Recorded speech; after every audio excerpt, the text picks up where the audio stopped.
Accelerators Organization, good day. I'm Joel Gandara, and I'm one of the mentors here and have been for a few years, ever since Sean invited me.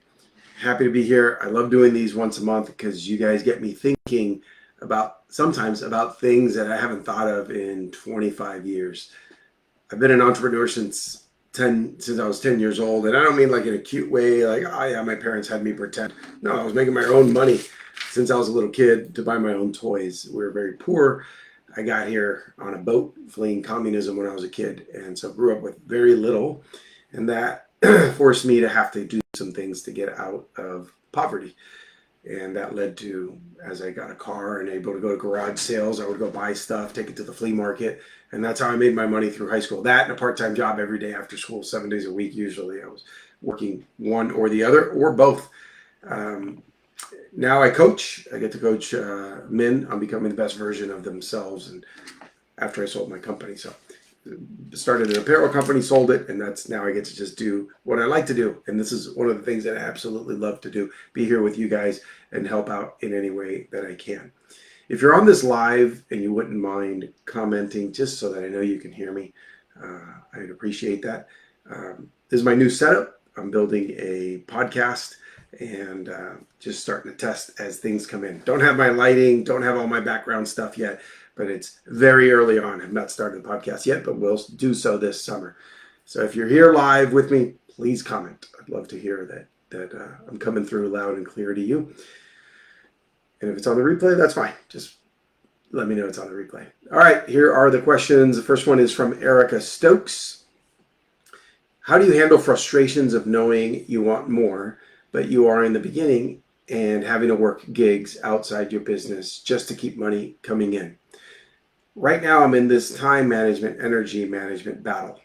I've been playing with my schedule because I drive Uber overnight to take care of the bills. When I get home, my energy is low and I try to power through to do business work. But become easily distracted because I'm mentally drained as well as physically drained because I've been up all day. I find it hard to balance my energy so I can perform even when I'm tired. This is one of those questions, Erica, that when I read it, it put me back to where I was when I was younger. At 19 years old, I got my first real job. I worked in a radio station, and I did that initially 2 shifts a week. That's all I got. So 16 hours a week. And then it turned into 24, and what's next? 32, and then 40, and then it just went up from there. My record in a 1 week work period on the schedule, Sunday through Saturday, my record 1 week was 109 hours. I did some 24-hour shifts. I did some 20-hour shifts. I did a bunch of shifts. I worked really hard. And that wasn't a fluke. I'd work 75 to 80 hours a week often in that job. And then in a little bit of free time, I went to school part-time, college. I'd take 1 class per semester. And then when I had a little slot open, I'd go to the flea market on Sunday afternoon if I could make it, and I'd go sell my products. This is before the internet was popular. Later, I discovered eBay and other ways of making money without having to spend all day at a flea market, and that was great. But right now, yeah, you're in that struggle. I would try to do little tweaks if you could start, I don't know, look at different options. Could you do Uber, but maybe it's during the day? Would that help you to not throw off your circadian rhythm so you're not trying to recover when you should be sleeping? It's not healthy to work overnight. It really destroys your sleep, your energy. We are creatures that are made to work and move and perform under sunlight. I really believe that. And by the way, this is coming from somebody who worked overnight shifts for almost 4 years. I'd work overnight, and then I'd work the morning, and then I'd work after. Every day was different, and a lot of them bled into the other one. So I got in at 11 at night sometimes, and I didn't leave till 11 a.m. the next day, or 3 p.m. the next day. So you're working night and day. It's really, really hard. So I get it. The other thing is, okay, Uber is cool. It gives you some money. Are there other things you could do that would make you more money? Yeah, probably your business. Would a regular job be better for you with regular hours? I don't think there's anything wrong with working a regular job. I really don't. I did that because it gave me benefits, gave me a retirement account, it gave me health, medical, all that sort of stuff. And in the meantime, I built my own business. But man, as you get older, for me, I could just kill myself when I was 19 to 25, and then I had to start working more regular hours, even though I was still doing 80 hours a week easily between my own stuff and a job. Doing those overnights are killers. They're really, really rough. My wife actually was a registered nurse working overnights, and I saw it. It was really rough on her. You get sick more often. You don't have the energy. How are you going to show up and build your business properly? And I don't know your age or how long you've been doing this, but you can't do it forever. You can't work overnight all the time. So hopefully you can find a way to make it work, to make some adjustments. I wish you the best with that. All right. Give me 1 second here. Let's go to the next question. Let's see. Ricardo Delgado. How do I create a badass culture in my business? I own a barbershop in Southern California. It's called Premium Barbers. It has been steadily growing, but not fast paced. I have turnover, and I'd like to see how I can create a culture that people will want to stay in and belong to, so I can grow by adding locations. Sean has spoken to me about the decor and the vibe. It is not my expertise to know how to create a true culture. We do great work, and I am there for my team, but I want something unique. All right, Ricardo, look, I'm with you. I don't have that eye for decor or for anything like that, but you can go to Etsy or what's that other. There's a bunch of other sites, right, that give you ideas on how you could decorate things. Now, there probably is someone in your life, your girlfriend, your mom, a sister, one of the barbers there at the barbershop who has a better eye for those things. And you could kind of give them an idea of what you're thinking and ask them. The internet is amazing as well. I'm sure there's places you can put in questions. You can maybe ask ChatGPT for ideas. I don't know if that'll require a paid account. I have a paid account that gives me like designs, logo design, t-shirt design, things like that I've played with, and it works really well. But man, you're in that internet era. You'll find a solution if you just ask the right people. You don't have to be the person. I'm not that person. I don't know how to do that. But I've had employees who are very good at that, and they've done it for me. Remember, I owned an apparel company, and I know nothing about design, about apparel. I wear simple t-shirts most of the time, but we were designing. We had a design team, but it wasn't because of me. I was just the owner. I had people that helped me do that. So look for people that know more about that eye, have that eye. Now, that's cool. You can outsource that. The culture, you are responsible for that, 100% you. And you think, well, how do you create a culture? Well, a culture gets created whether you like it or not, whether you're trying to or not. Because if you're some, let's say, mean person, some horrible boss, and you're rude to your customers, you're rude to the barbers, then that's your culture. You've got this rude culture. It's just going to trickle down. Go into a restaurant, and the waiters and the cleaning staff, everybody is just so nice. There's probably a really nice owner behind that. Now go to the opposite restaurant, and they're all rude and short with you. I bet you anything the owner is like that. However you treat people, however they see you come across, you're building the culture based on the way you want it to be. Whether you are intentional about it or not, people are watching. And that's the mode they enter when they get into your workspace. So when I had offices and a warehouse and all of that before I sold my company, I always thought about that. And I thought, I'm creating the culture whether I like it or not, whether it's intentional or not. So I did certain things. And I wasn't toward the end, the last 10 years of running my company, I wasn't there. I was there 1 day a week, maybe 2 days a week, but only for a few hours. But I made sure that I was producing a good culture in the time that I was there. What do I mean by that? I would help for a few minutes, right? I would walk out and say hi to all the employees in the warehouse. And if I saw the garbage can was full, I'd push it down. Or I'd go, hey guys, keep doing your thing. I'm going to grab this. And I'd take it out. Or I wouldn't say a word. They just saw that the garbage was full, and I'd tie it up, put a new bag, and I'd go take it out. And this, oh, the owner of this company is here doing that. Man, when I'd say to an employee, hey, can you show me what's the problem with that thing? And they'd say, yeah, let's walk over here. I'd beat them. I'd walk faster than them. And that set the tone. Man, the owner walks fast to get the things. The owner comes up with fast solutions.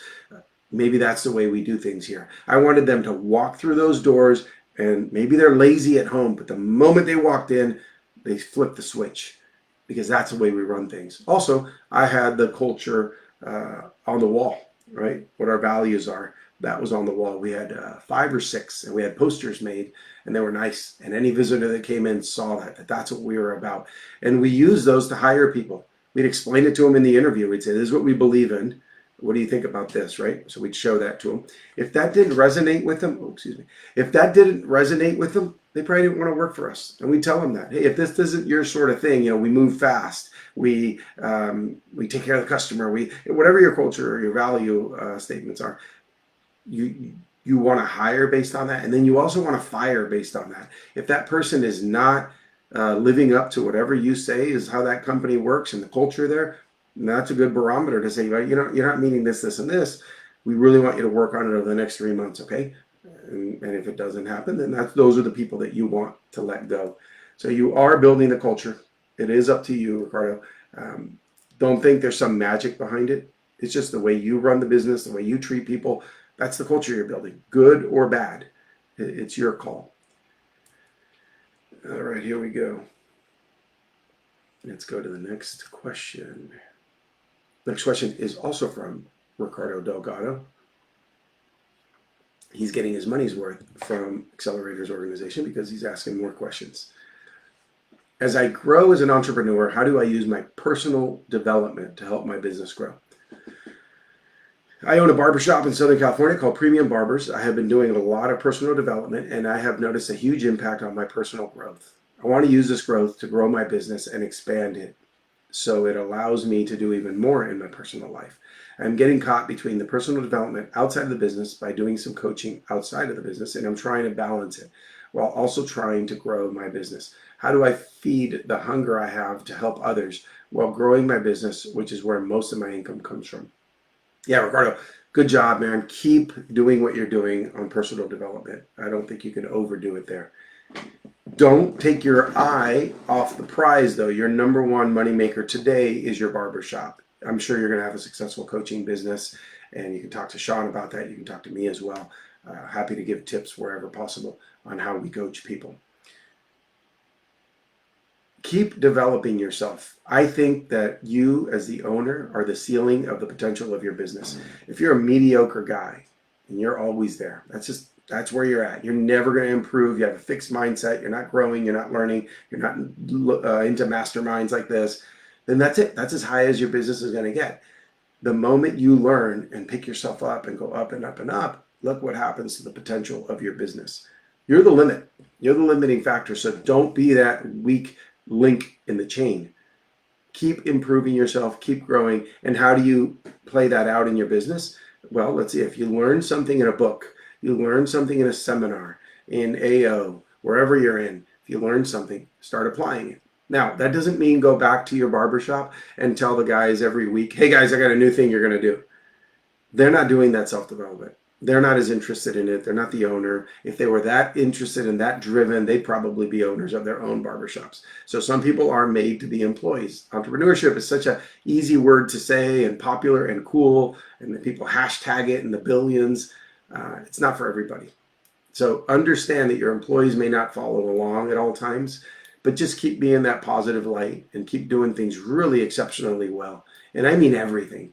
Don't be this motivational force in your business and doing most things right, but then you go outside 10 times a day and smoke cigarettes. Then they go, he's got some kinks in his armor. He's got some flaws. Do everything right. And I think from videos I've seen of you, Ricardo, on Instagram, I think you have a pull-up bar in the back of the barbershop, it looks like, and you're out there doing pull-ups and stuff. I think that's awesome. Keep developing physically, mentally, discipline, diet, everything. Be that different guy that people start wondering how, he's different. He does things differently. When everybody goes out and drinks, he comes along and maybe he just drinks water. I wonder why he does that.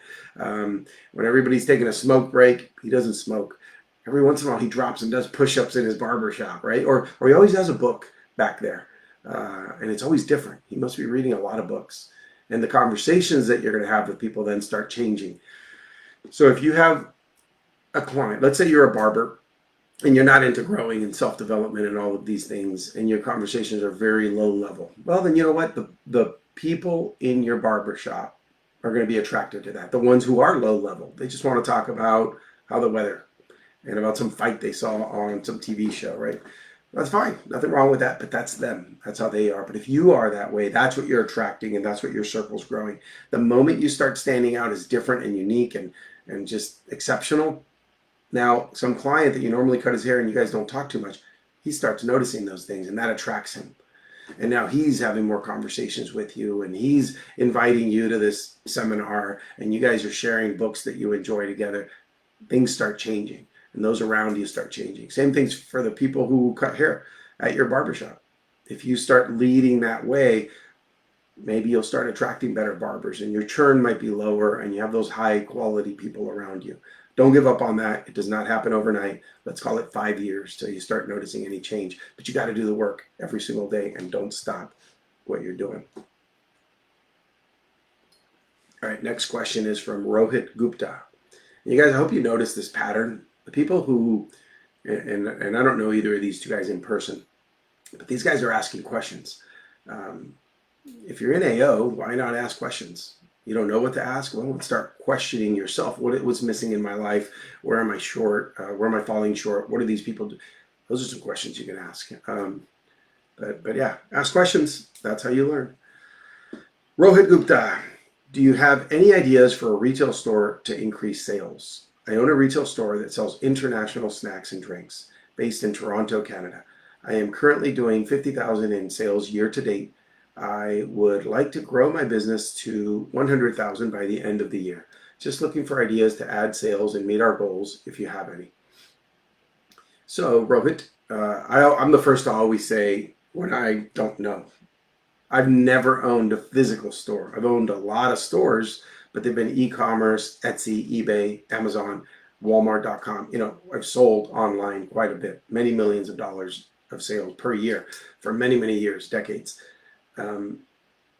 Honestly, look, you're selling snack foods. To me, that has to be, and I could be completely wrong. I'm not an expert on physical stores. You're selling snack foods that should be in a high traffic impulse buy location. So what does that mean?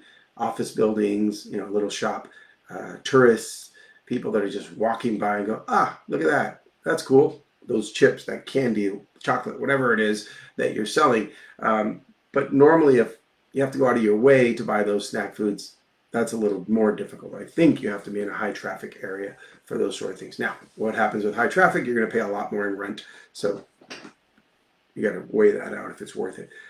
My suggestion, what are you going to scale?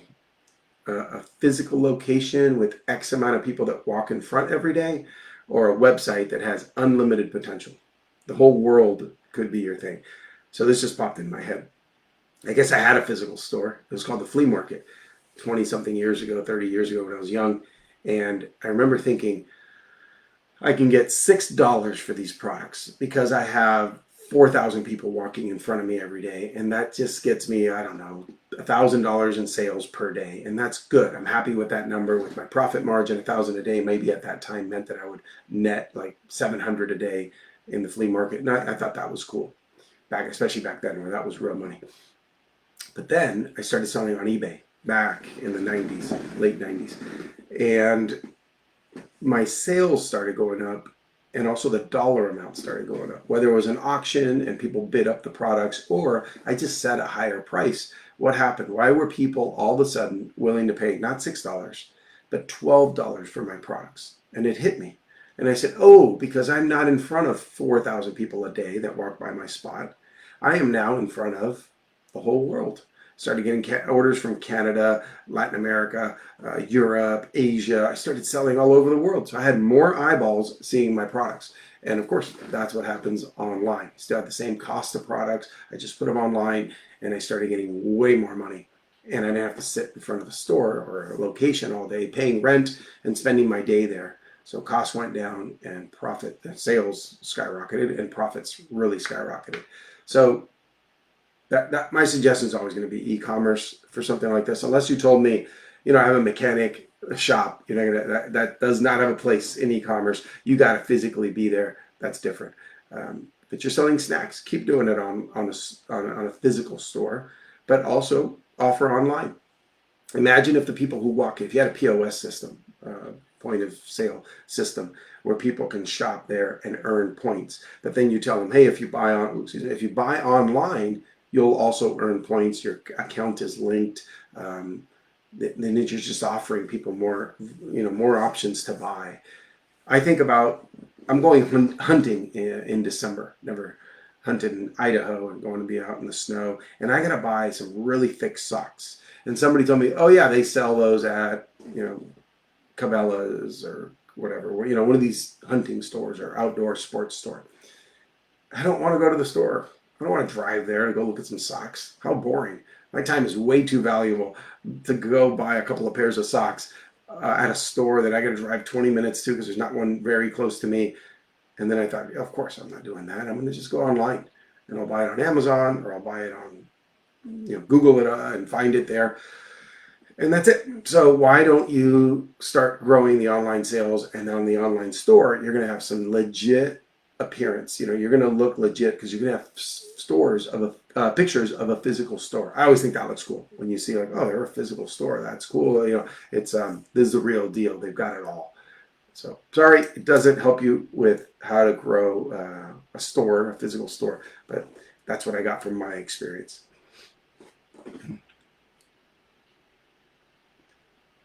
Here's a question I love. You guys always ask good questions, but although half the time I have more questions for you guys than answers, I really wish I could ask you guys so many more questions to get deeper on this. But let's go with this one. Ricardo Delgado. How do you partner with people in business? I am potentially interested in getting into other businesses and partnering eventually. How does someone consider partnering with people in business? How does that conversation start? I appreciate the response. Thank you. Actually I do. I'm going to use a visual aid here. And I'm sure, Ricardo, you've heard this from me before. If I want to contact someone, I send them this postcard. One side has my logo and my name, and the other side has a tiny little logo. And I handwrite a note to them. And in that note, I congratulate them on their success, on their business, on everything I see in their LinkedIn, whatever. Just a quick little, hey, congrats on the success you've been having. I saw your LinkedIn. Would love to grab coffee with you or have a phone call or whatever's appropriate.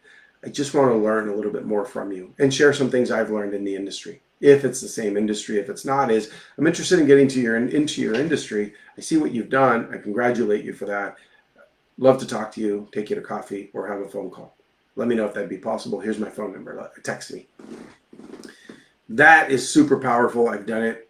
I don't know how many times, and I've been able to, of the 14 companies I've been able to acquire, 13 of them were not for sale. One was for sale. I'm not impressed that I bought a business that was for sale. I paid like $500,000 for it, and I bought a business that was for sale, just like everybody can do. I bought 13 businesses that were not for sale, and how did I do that? I built relationships with people. Those were all in my industry or really close to it, where it helped me go vertical by buying some brands or an e-commerce website. So it was all vertical. But if I want to get into something different, same thing. There's no difference. I want to build a relationship with someone. Who would like to talk to you, Ricardo? People who like you, people who know you, right? It can't be always a perfect stranger. That's a little more difficult.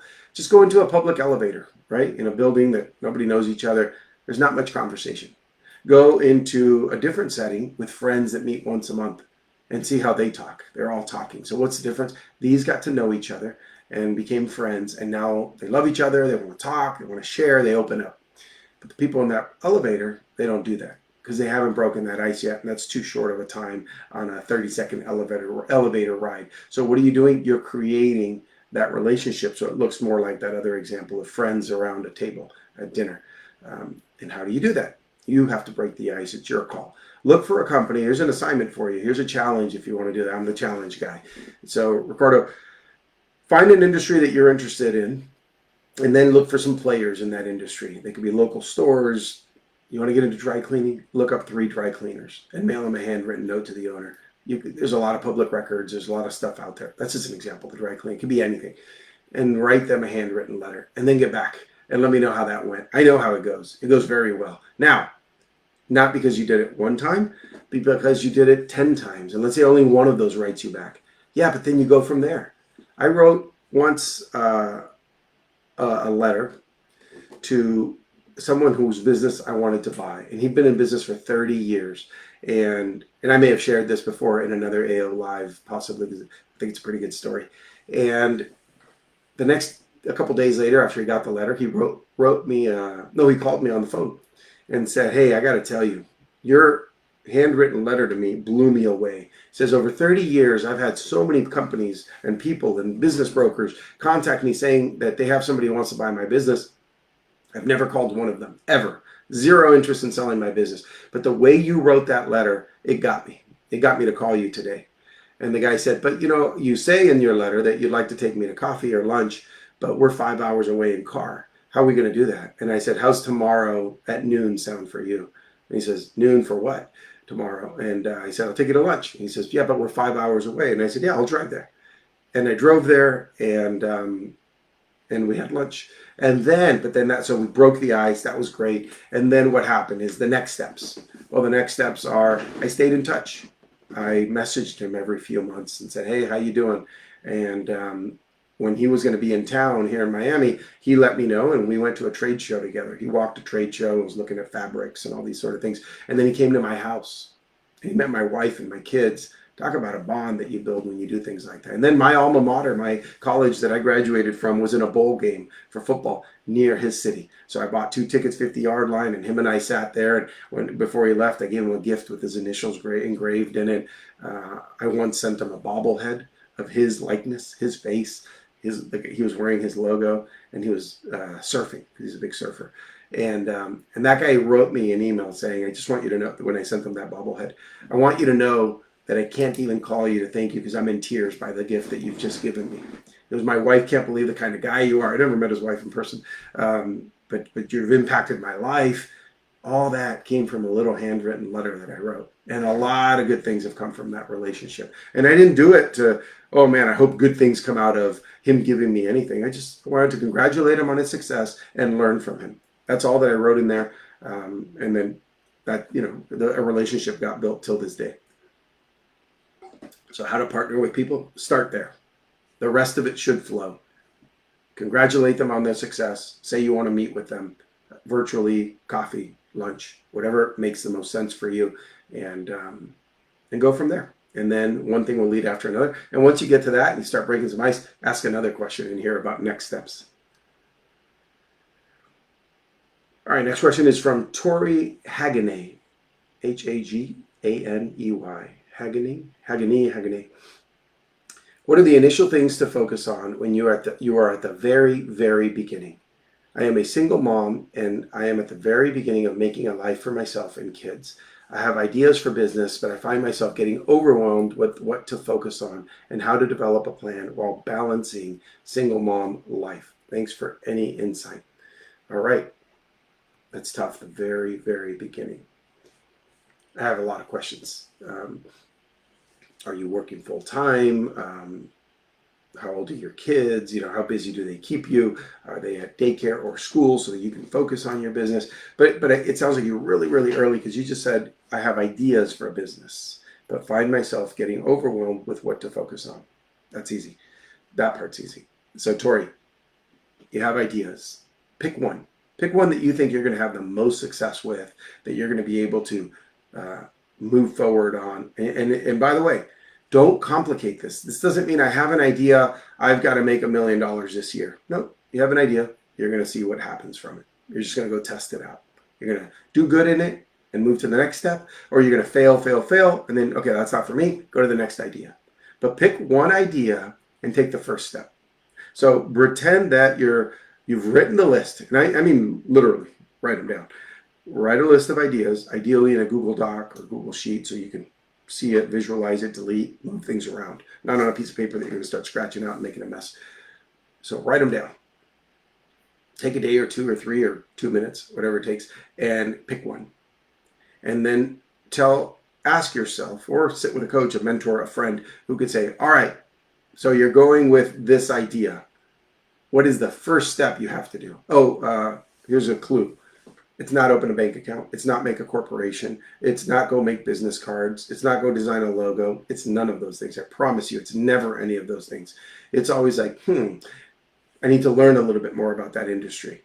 And then the person should ask you, how do you learn more about that industry? Well, I should probably meet someone who has done that. Good idea. Today, before the end of the day, can you message someone who has done that before? and you say, well, I've never met anyone who does this. Okay, can you spend 10 minutes today researching that on YouTube, on Google, on, I don't know, some public records? Yeah, I can do that. Perfect. All right, so by tomorrow, you should have 3 people that you can contact who have done this before. These are tiny steps. You notice none of these are overwhelming. These are very easy things that I'm saying. And you're not to be pressuring yourself for the results. They're going to take time. You're not going to go sell $1 million off of this idea this year. I promise you, you won't do that. There, pressure's off. So what do you have to do? You have to just say, what's the next step then? And then you accomplish that one and do the next step and the next one. Don't write out the next 20 steps. That's how people get overwhelmed. And you're going in circles thinking of all these things, Tori. That's what happens. Don't go in circles. Don't complicate your life. Make it simple and say, all right, I got these ideas. Next step is this. Next step is this. One at a time. Let's call it one per day. And that's it. And you're not, I promise you won't feel overwhelmed. I hear this all the time about people getting overwhelmed. And then when you ask them, they're a garbled up mess of stuff in their head. And I'm guilty of this. I have ADHD big time. Not because I say it, because 2 psychologists have told me that I'm like a perfect example of ADHD.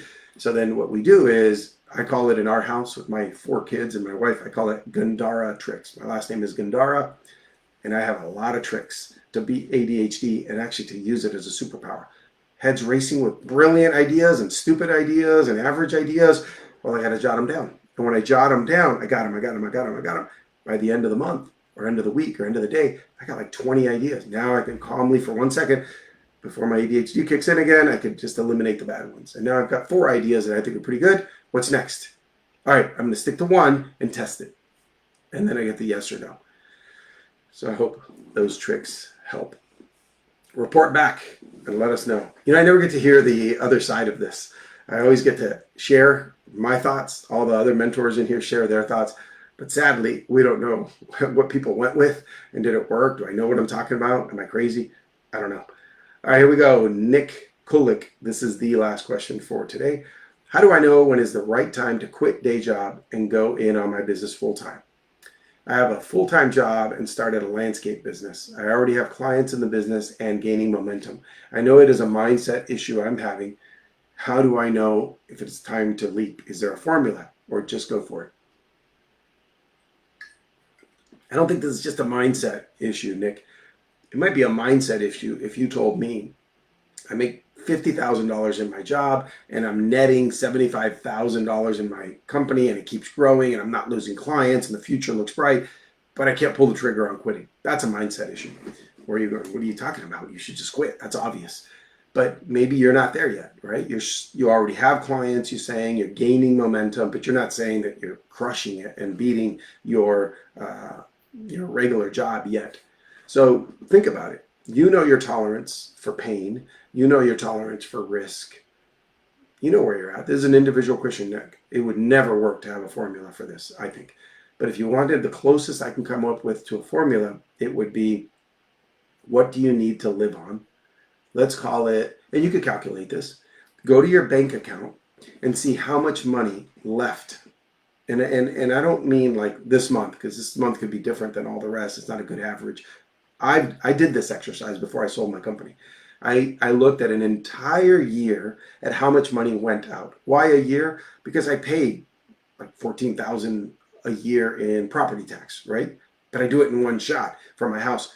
That doesn't happen every month, so I could have missed that month if I looked at the wrong one, or I could have calculated on the month that I did pay it.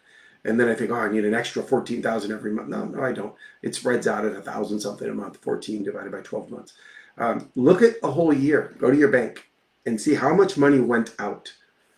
That's how I think you calculate best what amount of money you need to be earning before taxes, right? Because if you make $100,000, but I don't know what that puts you in, let's call it a 25% tax bracket, you're only netting $75,000. So don't assume, well, I need $100,000. Well, that's before taxes. I need $75,000 clean in my pocket after taxes. And the side business is only making me $40,000 today. Then I believe you're not ready to quit, right? Because you're not going to make ends meet. You're going to go to zero from your job and $40,000 coming in from your business, but you need $75,000 to live, let's call it. The other one is cut your costs. Live as cheap as you can within reason. keep a roof over your head, keep food, healthy food, not junk food and all these things. But if you're worried about this and you have some stupid costs in your life, like a $300 cable bill, first of all, cable keeps you sitting on the couch and not producing, and it's wasting $3,600 a year. Over 10 years, it's $36,000 a year. If you go backwards in time, did you spend $36,000 in cable over the last 10 years? Well, that's money you would have had to invest in your business, to promote it more, to grow it. There it is. So cut out costs and calculate where you need to be and what you need to have. Once you get to that point that you're getting really, really close to covering everything that you need, I think that's a time to consider quitting your full-time job. By the way, that's how I did it. Once I saw that there's enough potential here, I'm doing pretty well, maybe I can quit my full-time job. And by the way, I knew for some 10 years before I quit working for somebody in my later 20s. And ever since I was a teenager, I thought one day I'll own a business. But the day that I see it's making me enough, that's when I'm going to quit. So that was kind of my formula, if you could call it that. But yeah, that's my approach. I hope that works for you. All right, everybody. I hope that those who ask questions got something out of my answers. Don't just take my word for it. Listen to all the other mentors in here. Talk to Sean, and let us know. I hope you'll put something, whether it's a Flex Friday or any other post that you do in the group. I'd love to see if you tested any of these things, not just the things that I say, but other mentors in the group, and hear what the outcome is. Thank you, everybody. Have a great day.